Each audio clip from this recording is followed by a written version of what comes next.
Perplexity, tu connais? Je suis sûr que tu en as déjà entendu parler. Un moteur de recherche qui se veut remplacer Google en étant couplé à de l'IA. Aujourd'hui, ils font beaucoup plus que juste ça, mais la raison pour laquelle ils sont beaucoup plus connus, c'est pour t'aider à améliorer ta recherche. C'est hyper puissant.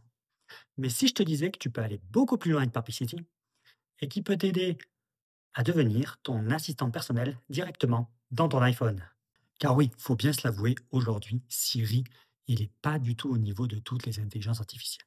Mais grâce à Perplexity, tu vas pouvoir le mettre en lieu et place de Siri et faire plein de petites actions au quotidien qui vont te faire gagner un temps fou. Dans cette vidéo, je vais te montrer les quelques cas d'usage que j'utilise moi au quotidien, pour gagner en productivité.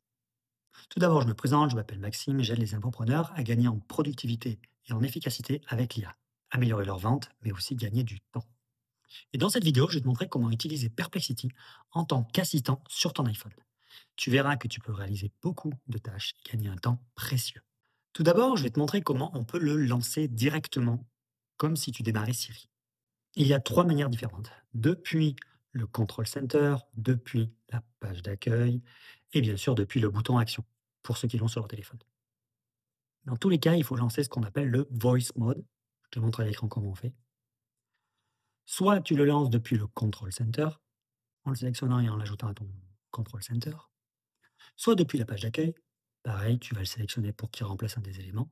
Soit depuis le Action Button, c'est très simple, tu vas dans tes paramètres, tu cliques sur Action Button et de là tu sélectionnes l'application Perplexity et lancer le Voice Mode. Une fois que ça c'est en place, le Voice Mode va se lancer. C'est l'équivalent de Siri. Il peut faire plein de choses. Basiquement, les choses que font Perplexity, tu peux lui poser des questions, il fera une recherche contextuelle avec le web et il te donnera une réponse. C'est déjà beaucoup mieux que ce qu'est capable de faire Siri.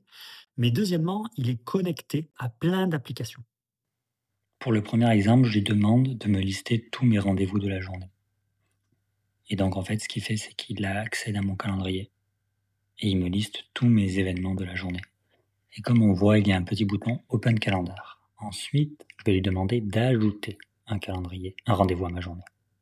Et il vient d'ajouter une session de Deep Work de 10 à 11. Et il m'explique ce qu'il a fait. Très très pratique. Franchement, juste à appuyer sur un bouton pour lui demander d'ajouter un rendez-vous, c'est hyper simple et c'est vraiment pratique. On peut imaginer plein de cas d'usage. Ensuite, je vais lui demander d'aller me chercher une vidéo YouTube pour avoir de la musique en fond pendant que je suis en train de faire cette session de Deep Work. Et donc là, il est en train de chercher et boum, il me trouve une vidéo musique d'1 heure, relax, pour m'aider à travailler durant cette session de Deep Work. Il lance automatiquement la vidéo sur l'application Perplexity, mais comme on voit, il y a un bouton pour directement ouvrir dans YouTube. Ce qui me permet ensuite d'avoir la vidéo automatiquement dans YouTube. Ça marche aussi avec Spotify et Apple Music. Ensuite, je vais lui demander d'aller chercher une application dans Apple Podcast, le dernier épisode du podcast Le Triard. Donc, il me dit qu'il a trouvé des informations sur Deezer, sur Spotify, sur Apple Podcast et d'autres plateformes. Il me sort le nom du podcast. Il me propose des épisodes autour de l'entreprise. Il me dit que ce podcast propose des épisodes autour de l'entrepreneuriat, de la productivité et autre chose. Et je lui demande ensuite de m'ouvrir l'application Apple Podcast pour aller récupérer le dernier podcast. Et c'est ce qu'il fait. Et il me l'ouvre au bon endroit.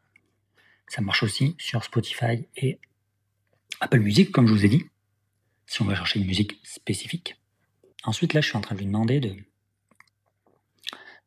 générer un mail pour pouvoir contacter les créateurs du Triard et leur proposer une collaboration possible.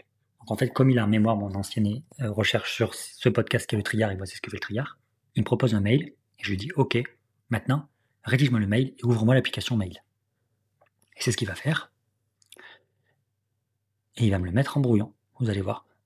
Dès que j'ai fini de lui parler, là, automatiquement, il va m'ouvrir un brouillon avec l'application email.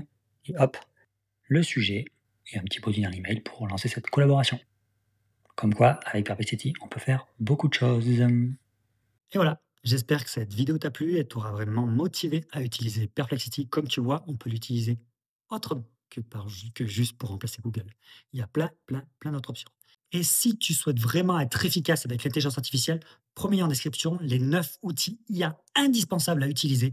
C'est les seuls, pas besoin d'autres, clairement. Et avec cela, tu pourras tout faire et ton business va exploser. Sur ce, tchuss tout le monde.